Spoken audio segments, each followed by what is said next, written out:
All right, guys. So today we are going to be doing the lesson 9 Q&A from our study of Satan's World System, so SR4, part of the Satanic Rebellion series on Ichthys. And this week in the lesson video, we had talked about this principle of how rejecting God's truth leads to a void that must be filled.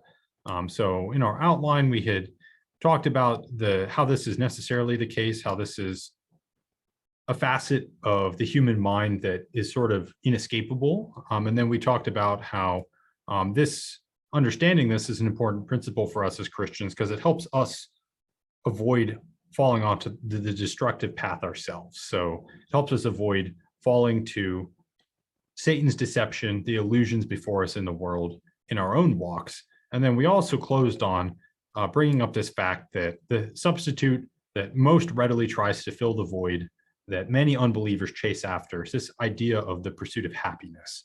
So we'll get to this further on in the study here as we keep going on this idea of ever chasing happiness, striving after it for some sort of blissful existence that always seems to somehow be in the future. So Dr. Luganbill actually coined a phrase for this. He calls it myth happiness. This is the quest that people go on, the quest for myth happiness. And so that is a substitute that many people spend their lives chasing after in place of God's truth. So this was the study, right? And in particular, we had this idea of rejecting the truth leads to a void in people's hearts. And this is why unbelievers elevate in importance everything they do in the material world. So it was this idea of the necessity of something else taking that throne in our hearts. If we don't put God and his truth there where we should, well, something else will creep in and become an idol to us instead. That is kind of where we're going to pick up today in our Q&A video. What we're going to talk about today is more or less the idea of how people never want to be at loose ends with their time, how for modern humans, we always seem to try to distract ourselves so that we don't have to think about things. And in particular, actually today, rather than focusing on this quest for happiness, which again, as I say, we'll pick up in future weeks with that, we'll examine that one in great depth and go over it quite sufficiently there. Well, actually, what we're going to look at today are going to be more the things that don't even amount to that. So they don't even have such a grand purpose as that in our lives, but they're just things that people put on the throne in their heart in place of God's truth. And as we'll see today, many of these things have even less worthiness than the pursuit of future bliss, of this pursuit of happiness that people chase after. Well, many of the things that people put on the throne in their heart instead of God, when you just look at them for but a moment, they aren't even worthy on the face of it, right? Especially in contrast to esteeming our omnipotent creator, right? The sustainer of the universe, the king of the universe. In comparison to God, of course, they are very unworthy. But even just on their own, looking at some of what people spend their time on in place of the truth, it should kind of strike us to the heart. And we'll get to that today. And it's not just unbelievers. That's one of the last points we'll close with here. Everyone, even believers, sometimes even serious believers, will always face this struggle of what we spend our time on and getting distracted, letting other things slip in and taking away some of that focus in our hearts when really we should have our hearts completely and entirely dedicated to God. But here's the outline for today. So we are going to start out talking about how the pursuit of happiness is something that we will examine, but this idea of ever rushing to fill the void that is left by not believing the truth, so by rejecting God's truth, like that passage we went over from Romans chapter 1, well, this principle of ever rushing to fill that void is actually a very general principle. It's not just this one specific case here, the pursuit of happiness that we will be talking about. That's not the only thing that applies. People, and Satan empowers all of these things in the world. People will fill the void in their hearts. They will seek to fill that empty feeling, the dawning realization of their own mortality and the existence of a perfect creator who will judge them after their death. Well, they'll seek to not think about those things by whatever means possible. We'll go over some of that today. And we'll pick up discussing this idea here of how sober thought or serious thought and sober reflection are very much on the decline. So given some of the things that technology affords us and the general priorities and emphases of our culture, especially in the Western modernized world, well, people really don't think seriously, as in put down their devices and ponder existence and reality and their spiritual state and things like this. That's just not something that people do. And we can't get too much rose-colored glasses about the good old days, because people have always sort of tried to avoid doing this. But it is true that nowadays, in our superabundance of entertainment and other things demanding our attention, that people have a greater opportunity than ever before to sort of turn off their brains, if you will, and avoid thinking seriously about the realities that we face as humans. So after talking about that, we are going to be talking about, kind of parallel to the first point, just how you don't even need to buy into this idea of myth happiness, that quest, the quest for the unattainable future. You don't even have to buy into that to fill the void. People fill it with all manner of rubbish, quite apart from that, right? All manner of things even less worthy of pursuit than this future state. People will fill up the time in their lives, and again, people not just being third parties, but even us from time to time. Some of the things that we spend our time on are truly meaningless, even from a cursory surface view. And you'll see what I mean when we get there in the study. And then finally, we're going to go over why are we bringing all this up? Why are we discussing it? So first, we're going to make the point of, well, we should understand, strictly speaking, what it is that unbelievers do in the world, right? So that the vast majority of all these things pursued by people in the world, billions and billions of people every day under the sun, well, the vast majority of these things are completely and utterly meaningless. Now, Ecclesiastes makes this point. We're just reiterating it here. But that's one initial point for us to have, to get from all of this, is that very much, or nearly all of human endeavors, aside from strictly spiritual matters and the truth, are completely pointless. And so holding firm to that in our minds should help us, give us some context and help us prioritize what we ought to do in life, right? And not get so sucked into things. That's kind of the point we're making in our lesson this week, that it's important for us to understand the truth in some of this so that it helps us better avoid ending up on that same destructive path. Well, that's the same sort of sentiment here. But after that, we're also going to turn this a bit reflexively and talk about what this means in terms of how we invest our own time, and how even the corners of our heart that we aren't willing to give over to God, well, those will inevitably be filled with something that ends up being an idol for us. So that we can avoid walking that path of hypocritical legalism, of judging others while not being willing to hold ourselves to the same standards, we're going to look at this a little bit in terms of ourselves as Christians as well. And then this, at the end of this, we'll try to turn our eyes back to, why are we talking about this? How does this connect to the wider things? Go over some of the conclusions from this. And today is not going to be a real fun day. It's going to be a day where we're pretty harsh. We're harsh on the unbelieving world in their foolish use of their time, but we also turn that penetrating look towards ourselves here a little bit and kind of condemn much of the lukewarmness that is pervasive of Christianity today, even into our own lives. And so it's not going to be real fun, but this sort of introspection is something that we should take pains to do as Christians, making sure that we hold ourselves to the same standards that we hold others to, and especially that if we want to maintain that zeal for the truth, that we're willing to go all the way, that we've counted the cost and we're willing to sacrifice everything in our lives to follow God as he would want us to, because that is the sort of dedication that we really should have as Christians. So these are the things we'll talk about, and you'll see more in all these areas as we go through them. So picking up here, we're going to be talking about how the principle of ever rushing to fill the void caused by rejecting the truth, how this is truly a general idea. It's not limited, as we've mentioned already today, it's not limited just to the pursuit of happiness. That's not the only thing that people do in an attempt to plaster over this void, this emptiness that they feel, having rejected God and the truth in the world. So in fact, if there's one thing that most modern humans have in common, so people are quite divided by any number of issues, but if there's one thing that almost all modern humans have in common, it's a complete and utter intolerance for not having anything to do.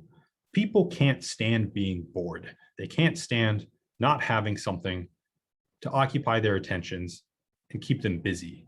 So God forbid we ever have to think deeply as humans, that we ever have to think about why we're here, or what we should be about, or what the purpose of life is. So from the moment that people get out of bed in the morning to the moment that their heads hit the pillow at night, seldom is a single minute spent to think deeply and contemplate anything meaningful in life. So this is true of all people to an extent, and lukewarm believers to an even higher degree. But this is seen most especially with unbelievers who do not recognize any sort of deeper dimension in existence. So people who don't believe in the spiritual dimension and spiritual pursuits in this life, they think that material existence is all there is. Well, this sort of futility in thought of occupying their time completely with things that don't matter to avoid thinking deeply about their mortality, well, that is a pattern of thought very characteristic of unbelievers. Because for them, that's all that life is in. They're just like the animals. So seek pleasure, avoid pain all the days of their life until they die, with death having snuck up on them, never having considered their mortality very much to a conscious degree. So this pattern of thought, right, as we say, it can infect even believers if we don't take care to guard ourselves against it.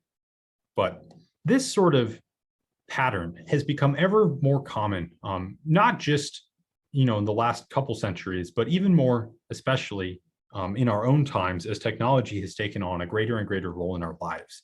So more than ever before, humans seek to be entertained and engaged all waking hours. So as I say, from the moment that people get up to the moment that their heads hit the pillow, we are occupied by these things.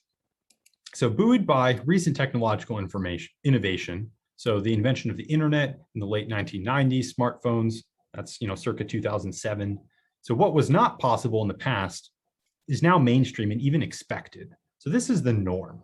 This is what people, particularly unbelievers, this is what they spend their time on. This is the pattern that structures much of the time that people spend in their lives here. So you are seen as the strange one if you too do not immediately rush headlong into the same flood of dissipation.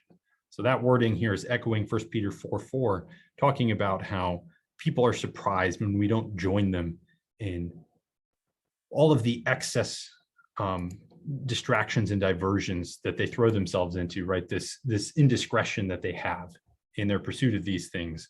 Well, you are seen as being somewhat strange if you too don't throw yourself into this with the same zeal that everyone else does. And this kind of leads here to this fact here that serious thought and sober reflection are on the decline. So people aren't as likely nowadays to sit down and have a serious thinking session about what our purpose is as humans, why were we created, why do we exist, why does the universe exist? Any of these broader existential questions that have traditionally sort of been something that every once in a while people stop to ponder, and it drives them to either seek God or try to bury their heads in the sand even more. Well, people have gotten very good at distracting themselves from such questions. And so rather than pondering human mortality, or any other number of things actually that we should really think about in our station here on the earth, like the frailty of security in the material world, so our inability to safeguard anything that we've acquired. This is essentially the vanity of attempting to chase after wealth or property because you can't protect it in any regard. Or how about the smallness of human achievement in light of the vastness of the universe? So, the Earth is just one planet in our solar system, and our solar system in the universal scheme of the universe is quite small. It's tiny, it's infinitesimal. We have millions and billions of other stars and galaxies. And so what are we? And there's some 7 point some odd billion of us on the earth now. And so we are just but individuals in this context. So how small are we? How small is our achievement? Things like that. Or how about this? This should be really important for us as Christians. How about how much we owe God, who sent his one and only son to take the inestimable penalty for our sins upon his own shoulders, burning on the cross in Calvary to take the punishment for sins that he didn't even commit, so that we might be reconciled unto God, right? How much we owe God on account of that. Or in any case, any other number of things like these. Well, people, instead of thinking about these things, will instead busy themselves with social media or playing pointless games on their phones, or any other number of time-wasting distractions that we engage in, and as I say, not just not just third parties, not just unbelievers, but even us too, right? Rather than thinking upon the truly weighty things as we should, rather than thinking upon spiritual matters and the realities of our existence here in the universe, how small we are and how big God is and how much he's done for us, people instead spend their time on many things that truly do not matter. Now, talking about all of this, technology, like the internet, like smartphones, things like these, technology is not evil, it's neutral. So the same things that allow for global intercommunication between Christians, so like the Zoom meetings we have, the Bible studies that can cross countries and even time zones across the globe, well, that same sort of thing also allows for a heretofore never before seen addictive waste of time in online pursuits. So from social media to video games, to reading the news, to any other manner of things that people spend their time on the internet. Well, that didn't used to be possible, but it's not because computers are evil or the internet's evil or anything like that. It's because technology is neutral. It's all in how we choose to use it. And really more to the point for us, it's the constant nature of this that really sends this home. So we all have phones on us basically at all times nowadays, right? It's always on our person. And given this, it's not completely unfair to say that today's humans, to echo the terminology that evolutionary biologists use, Homo technologicus, right? Our generation characterized by increases in technology and communication, well, that we humans have largely forgotten what it is like to live without constant entertainment and media consumption before our eyeballs 24/7. So we've forgotten what it's like to not be amused at all times, to not have something sucking our attention away from where it might otherwise be. Because all our lives, 24/7, from dawn till dusk, people have this never-ending availability of distractions that they will never run out of. And that is a pretty new phenomenon in the overall scheme of human history. But given all of this, what it leads to, and particularly not just the technology, but also our cultural emphases in the Western developed world of the last couple decades here, is that people think seriously about things. They ponder their existence and the existence of the universe to a lesser degree than was once the norm. And as I say, it's not like this has ever been something that people did all that frequently. People have always tried to distract themselves from the truth. But some modern circumstances make it ever so much more difficult for humans to keep their attention fixed on the spiritual where it should be. All right, so now we're going to hit this point a little bit even harder, that the rubbish that people fill the void with, that fill the void in their hearts, that they use to fill the void in their hearts, well, you don't even need to go buy into some grand myth of happiness here on the material plane, right? You don't even need to go on some sort of quest. The things that people put in their hearts as idols in place of God sometimes aren't nearly so grand as that. They're nothing that even appears to be some sort of worthy pursuit. So even upon cursory inspection, these things don't seem like something that is worth what people put them to. And as I opened with, especially in comparison to the glory of God. But the point that we're going to make here, and you'll see kind of why, it might seem kind of strange for me to be emphasizing this now, but given that we're going to spend quite some time talking about this idea of myth happiness, I just kind of wanted to head off here this idea that that's the only thing that people can elevate in importance in their hearts. And that's just not true, because people will put anything except God and his truth on the throne in their hearts. Anything can become an idol if we let it usurp God's place in our hearts. And so point here is that it's actually kind of horrifying to contemplate that many people don't even get tripped up by the siren song of myth happiness. So the striving after a somehow ever future blissful existence, because in its sort of twisted way, that is at least kind of rational, right? If this were actually attainable, if that were something that we could actually get as humans, then you can kind of see why the time expenditure might be worth it. Even though it's misguided, even though we know it's misguided. Well, if it were true, if it were possible, well, you can kind of see why people would do it, right? It has a sense of logic to it. But many people don't even go so far as to chase after this thing that might be somewhat worthy as a goal, were it actually realistically attainable, but they instead settle for something that upon even a cursory inspection is worth nothing at all. So these things that are of no value even at first glance, right? Even at first blush, you can see no redeeming qualities in them. Well, people will put those things on the throne in their heart rather than God. And that makes it ever so much more depressing for us to ponder that this is the state of humanity. This is what people do. This is what people value and spend their time on. And so, just to drive home how this should make us feel here is if we were to use a physical analogy, you might understand why people would fight and die over a great treasure, right? So vast sums of wealth or property or things like that. You understand why people desire these things and are willing to go to such lengths. But when people fight and die over a worthless bundle of rags, right, the correct response for us as humans is pained existential horror, that people spend their entire lives, maybe even killing each other or doing these terrible things in pursuit of this goal. But what they're fighting over is completely worthless. It's rubbish. It is not worthy of what they seek or of all the effort that they're putting in to chase after it, seek it. It doesn't make any sense. And that is, in terms of our analogy, that is what it is when people spend their time rather than doing what God would want, or even rather than seeking after some purpose of blissful existence sometime in the future, some form of myth happiness that at least sort of has the ring of worthiness to it. Well, when people instead waste their time on things that are garbage, even upon first inspection, it's that much more depressing. And this is exactly what it is, all of the rubbish that people put on the throne in their hearts in place of the truth, right? It may seem like we're being super harsh here, and we'll get to exactly what some of these things are here in a second. But in the past, so this is written in the book of Genesis. So Esau traded his birthright as the firstborn, right? All of the promises of God going down in the patriarchs from father to son. Well, Esau traded his birthright for a mess of pottage, right? For ephemeral stew, just food.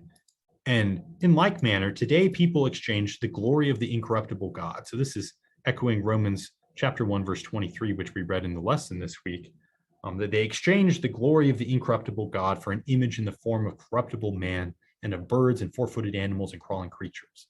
So they exchanged the glory of God for idols.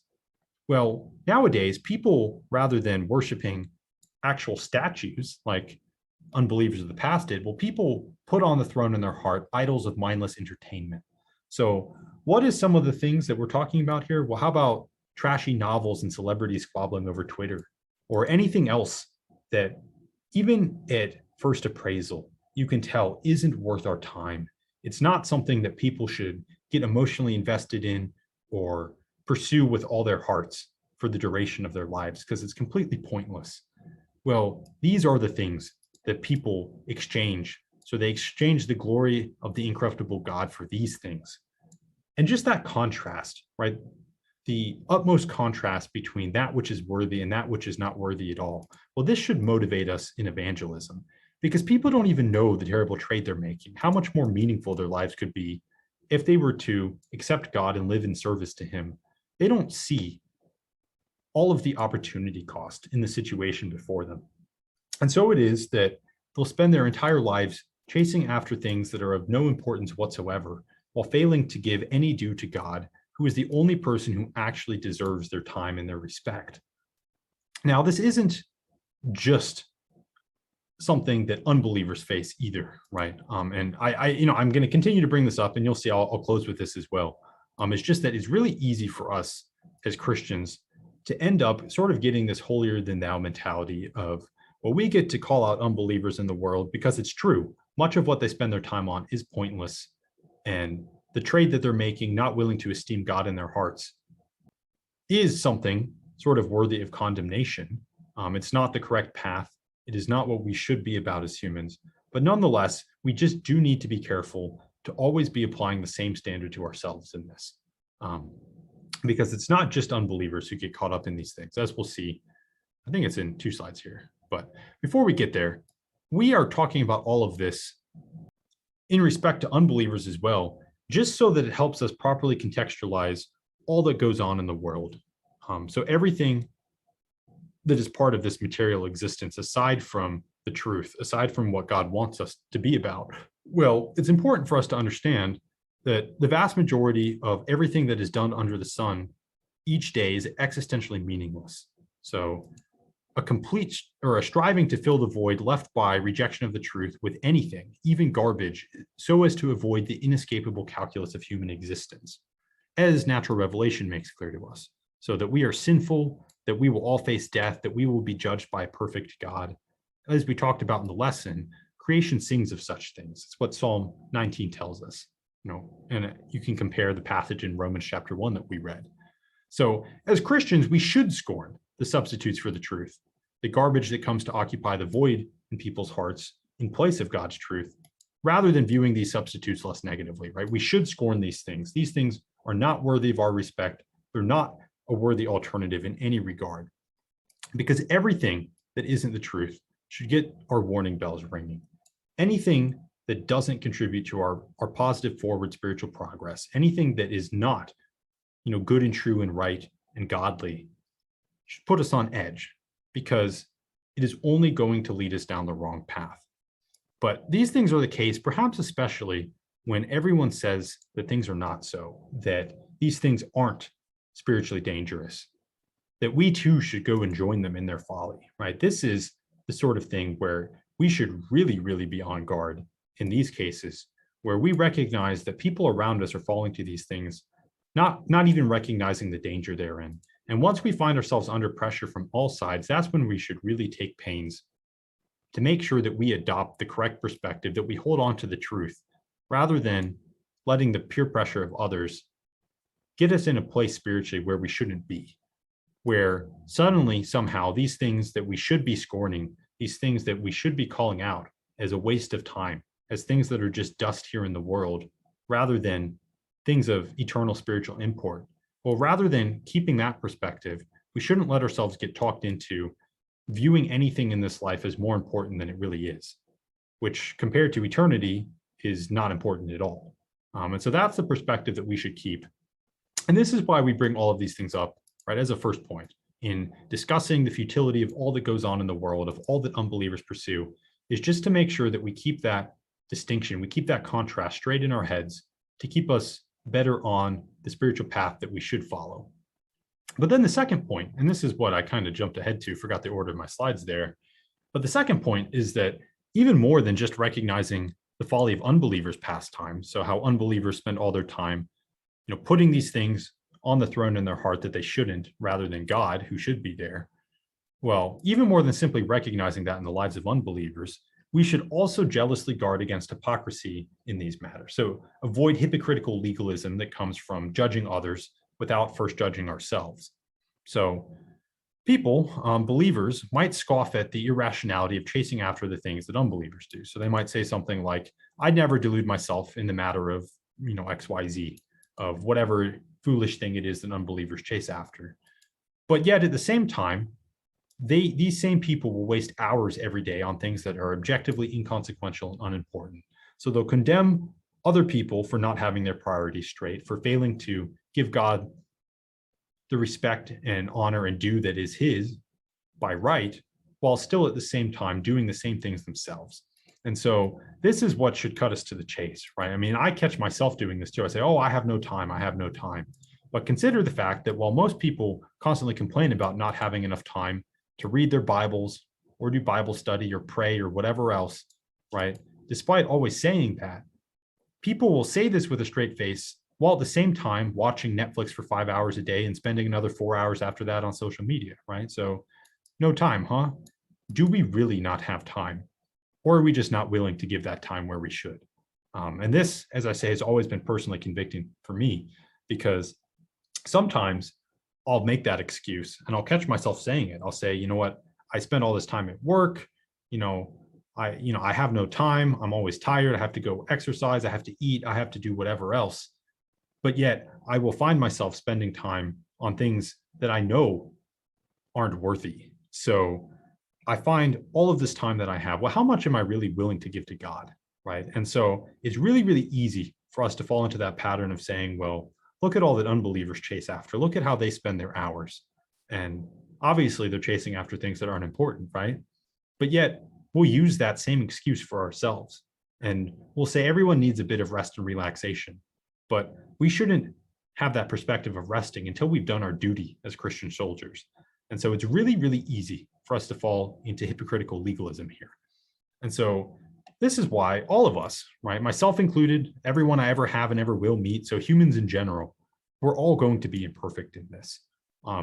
And it's important that we don't set up for ourselves a completely unattainable standard. We won't gain perfection in this area. So this is even on top of conquering sin. We're talking simply here on spending our time as we ought to as Christians, as redeeming our time for the days are evil. So avoiding the things that aren't beneficial spiritually. This is a cut above even avoiding things that are out and out sinful. Well, we're never going to be perfect in that this side of eternity. We all waste time we shouldn't.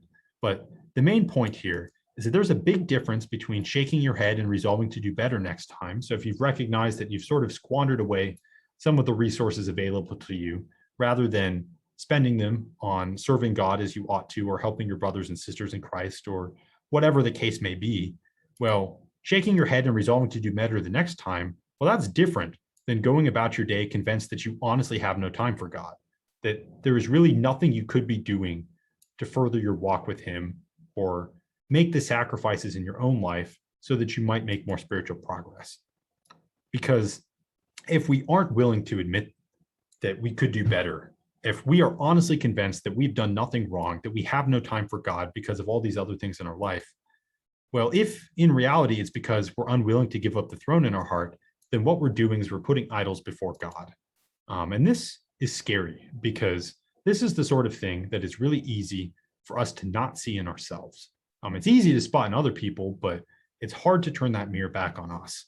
And if you've never read about this in human psychology, rationalization and self-delusion, they're truly terrifying to behold, right? So you might think kind of examples that might come to mind are how serial killers and murderers, well, they don't think themselves evil. They think that everything they do is justified.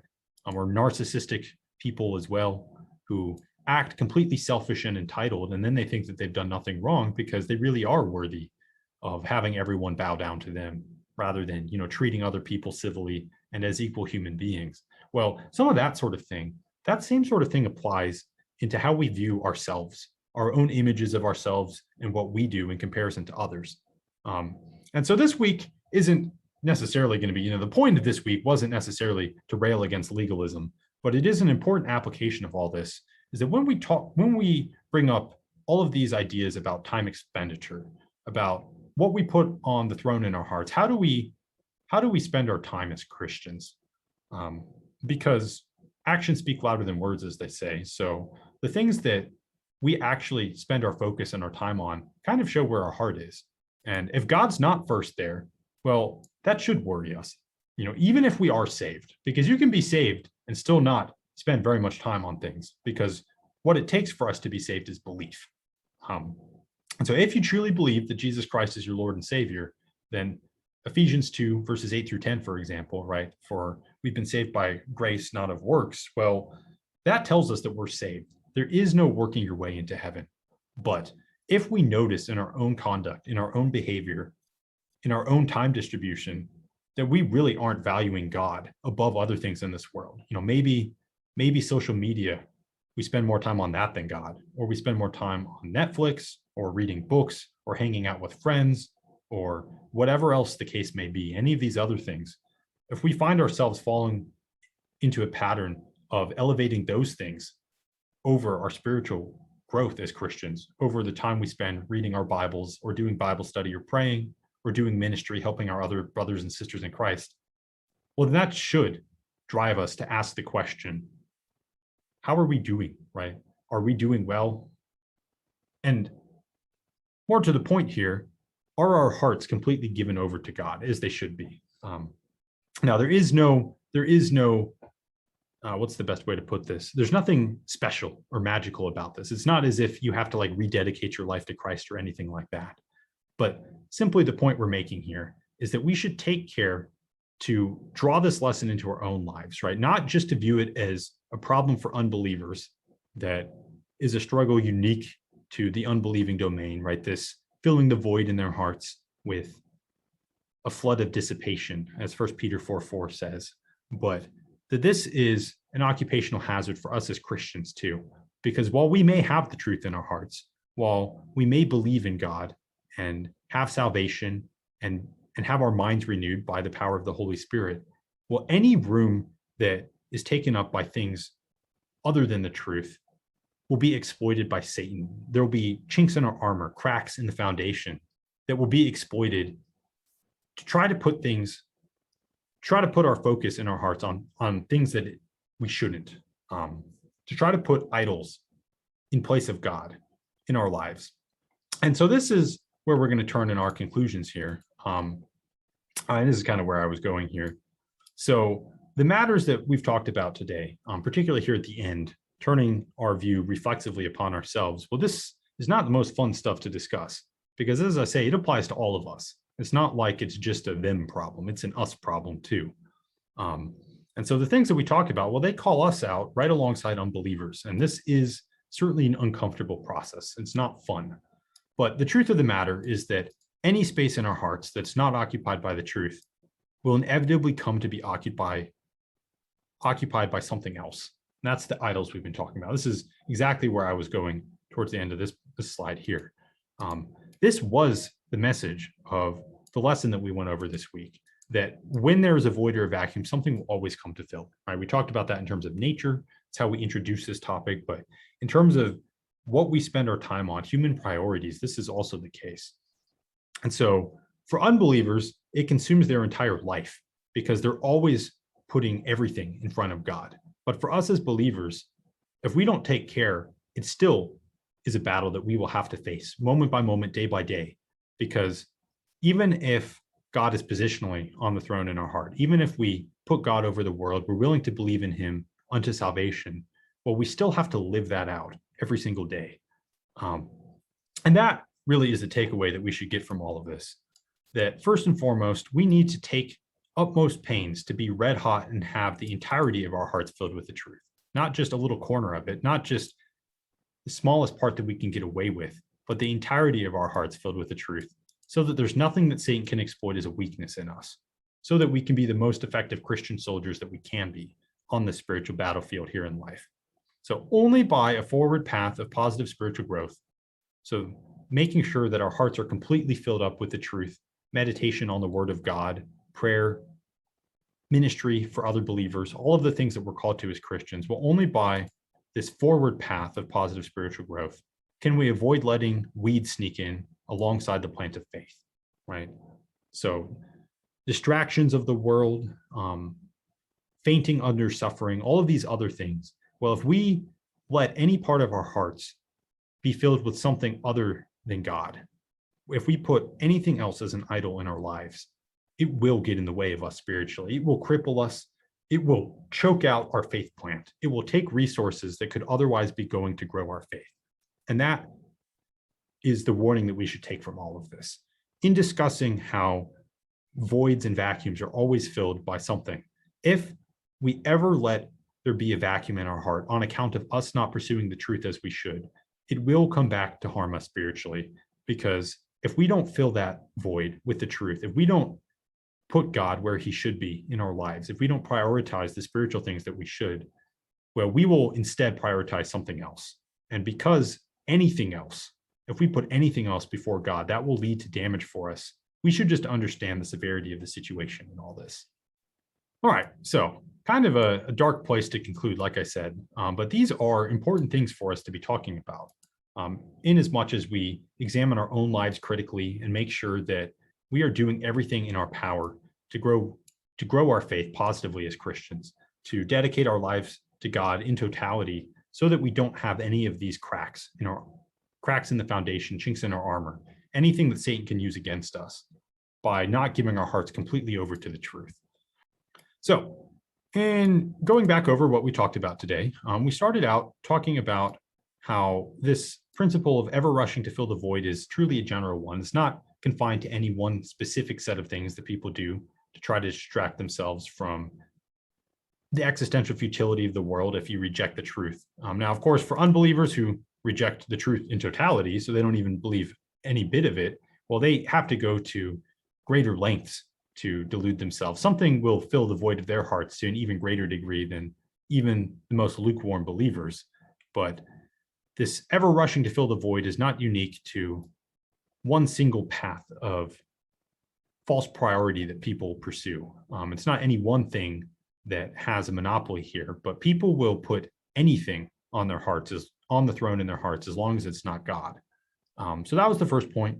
And after that, we talked about how some of our modern factors, so technology, cultural expectation, the pressures of people around us, how some of these things sort of weigh in against seriously thinking and reflecting upon our state as humans in the universe and some of the spiritual realities around us. And all of these things mean that humans today, perhaps more than any other time in history, try to distract themselves and not think on important matters like these as a matter of course. And then we talked more about how some of the things that people use to replace God in their heart, so the things that people elevate in importance as idols, well, rather than having any even appearance of worthiness about them, they're just patently on the surface of it, not worth any sort of comparison to God, right? They're not a worthy goal in any respect. And so that, as we conclude in that slide, should drive us to evangelism. It should cut us to the bone that people are so deceived and misguided that they'll exchange the glory of God for these things that are completely unworthy, even here in the human world. Without any sort of thought, we can see that these things are worth nothing whatsoever. And so that should drive us to get people to understand how much more there could be to life, right? Rather than making this trade that is completely not worth it. And we should seek in all of this, as we closed with here, to make sure that we apply the same standard to ourselves. So to recognize all of the futility that hangs heavy over the unbelieving world, but also to make sure that in our own lives, we make sure that in critiquing how others spend their time and the priorities that they do, not putting God first as they should, well, we need to make sure that we apply that same standard to ourselves and take pains to keep our hearts entirely focused on God, rather than having these pockets where we aren't willing to go all the way with the truth, where rather than having the truth take over that space in our hearts, we let something else take over that space instead. And that's a process that we will continually have to go through as Christians, making sure that we keep our hearts first and foremost attuned to God and his truth. But we should recognize the dangers in all of this, because it will help us, as we concluded with here,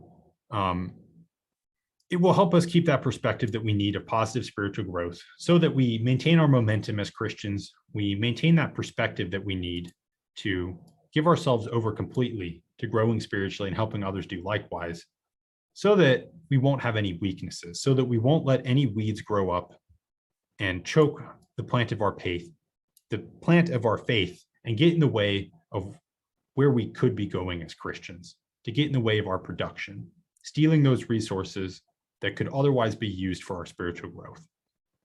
So, as we've mentioned several times in this, we will be picking up in the future with a much greater in-depth discussion here of this pursuit of happiness, and also the futility that accompanies it, right? How it's not actually a valid means of fulfillment in this life. But the pursuit of happiness on the part of unbelievers, we'll spend quite some time on this, discussing this as sort of the default. Today we've talked about many things that aren't strictly focused on the pursuit of happiness, right? I mean, people certainly have these entertainments and their pleasures that they put before themselves to avoid thinking seriously, but maybe not quite in such a methodical way as what we have in mind here. But we will be turning to it as sort of the default alternative that people pursue as opposed to Christianity. So the most common response that unbelievers have to the existential futility of the world is to go try and find this happiness in the here and now. And so given that it's so widespread and prevalent, it will be worth us spending some dedicated focused time examining this false point of view that is the most common alternative that people put on the throne in their hearts compared to God. But today we went through many things other than that, the sort of even smaller, less worthy alternatives that people elevate in importance.